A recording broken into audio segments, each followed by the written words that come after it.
My entry into motherhood was not what I expected. When I got pregnant in 2017, just like any other couple who's been trying to conceive, we were excited.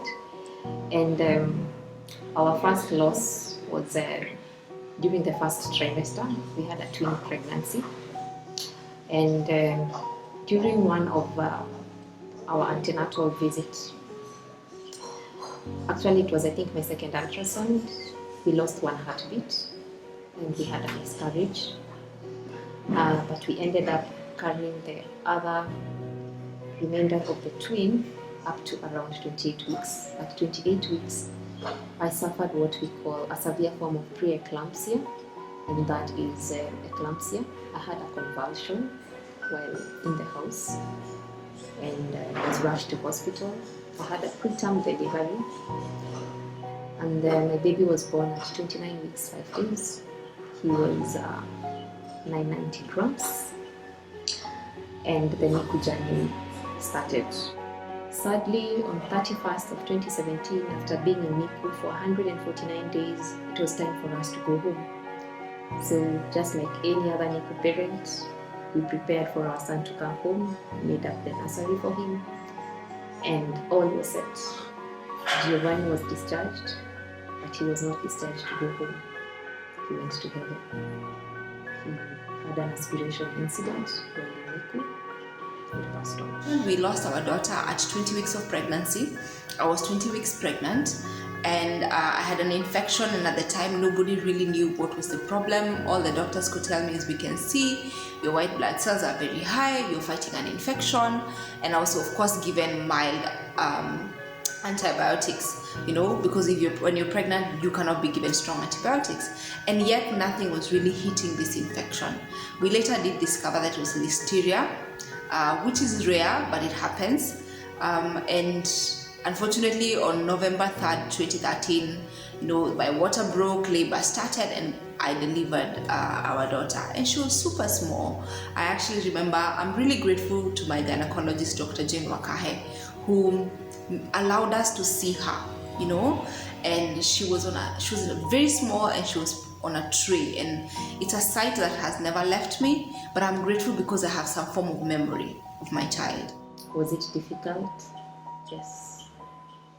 Was it painful? It still is painful. Was it challenging?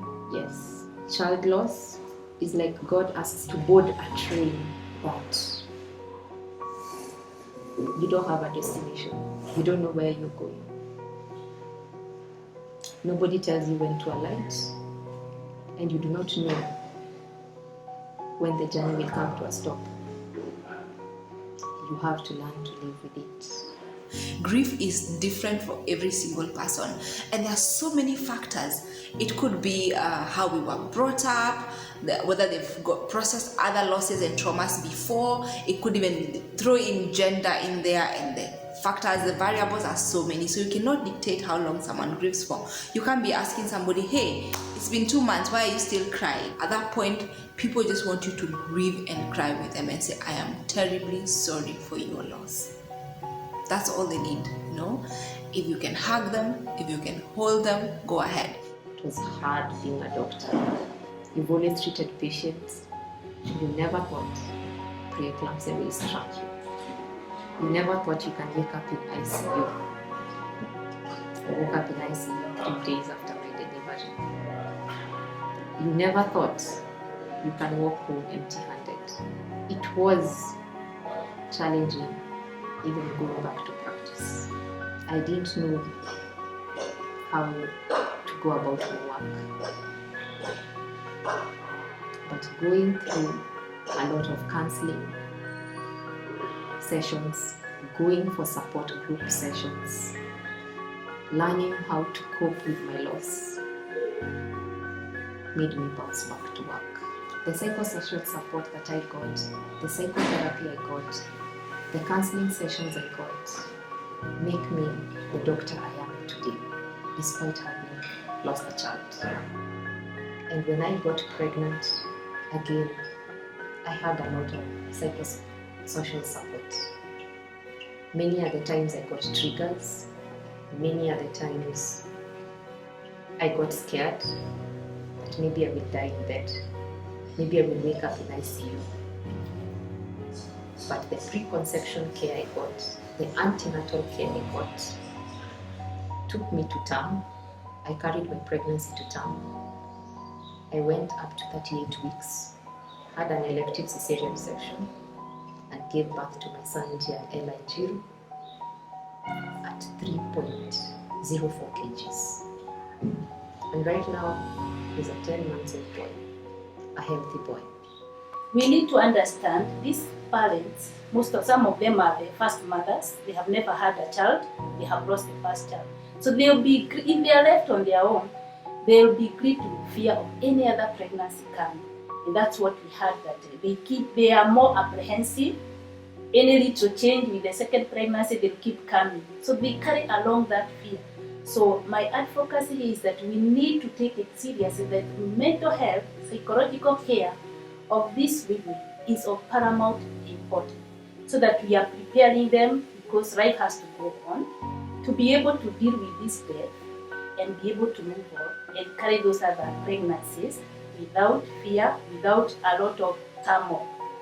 And again, when we have a stillbirth, we need to understand this is a human being that has died, and what we do to our departed loved ones. That process should be allowed, the mother should be allowed to take it, to see the body, to touch, to even name, and be involved in the process of grief. People who are grieving also go through a lot of I would say isolation, because you don't want, you get into this depressive state, you don't want to talk about things, you don't want to share your stories, and and sometimes you don't want to talk to anybody about what's going on. For those who are living, who are probably family members to these parents who've had a loss, a lot of times the society at large and the family members will talk, and at times the talk does more harm than good. And we know the society means well. At times people show up at the doorstep and you tell these parents it is well. Don't tell these parents it is well. It is not. At times we show up and become so religious and we say,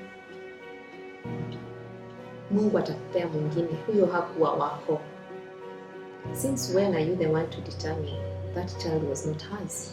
Or for those parents? Those are hurtful sentiments to these parents. It is a loss, it's a death. A death is enough than trying to explain her feelings. Let her be able to explain her feelings and say what she's going through. Validate her feelings. As a doctor who's been there, my second-born can never be my first-born. And every time I show up anywhere, I am a mother of two. And Gianelli is my second-born. He can never be Giovanni. Don't be too scared to even leave a text message. I was just saying hi. I wanted to know how you're doing. I was just checking up on you guys. Those parents never forget that text. Don't disappear on them. Be that support system. This is a woman who is hurting. This is a woman who's going through a loss. And let's not forget the partners, because we deal so much with the patient, the woman, we forget that there was a father involved. And they're also going through the same grief. And if a woman wants to stay with her dead baby and mourn for as long as she wants, I think it's okay. Let people make this woman also be part of that decision, whether to bury, whether to the hospital to bury. It's a loss and we need to take it as that. To the caregivers, the nurses, the midwives, let us be sensitive to these women when they come to us in their first loss, and even in the following pregnancies, where they come being sensitive of this pregnancy because of what happened. As a healthcare worker, my greatest desire is that we will encompass bereavement care and practice protocol, especially in our maternity units, in our pediatrics units, and even in our wards. to anyone who's gone through loss, I am so sorry. And be gentle on yourself, and especially this year has been rough on everybody, so be gentle on yourself. Okay, please don't drown alone. We are here to support you. We are here to counsel you. Reach out to that close friend or that close family member. We all have that person who we can be real with, and reach out to them and talk to them.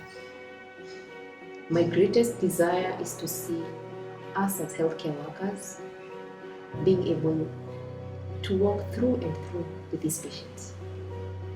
From the time of breaking the bad news to them, to the time that these patients need the psychosocial support. The buck stops with us. Yes, as we celebrate this day, I think we need to reach out to these women. They are hurting out there. They might not just be in this hospital. They are out there in the community. So as health workers, when you go out in that community, let's look for these women and see how do we help them. And let's encourage them to go for antenatal checks so that we can avoid these things. To many women, it may not be the day they want to see because it will remind them of what they went through. However, we are here to create awareness that we are putting in place structures and policies that are able to support these women. And we want to tell you that we are here for you. The psychologists are here for you. The midwives are here for you to support you, because that loss of the infant or the stillbirth, it's not the end. We hope and we look forward that you will be able to conceive and give birth to a life child.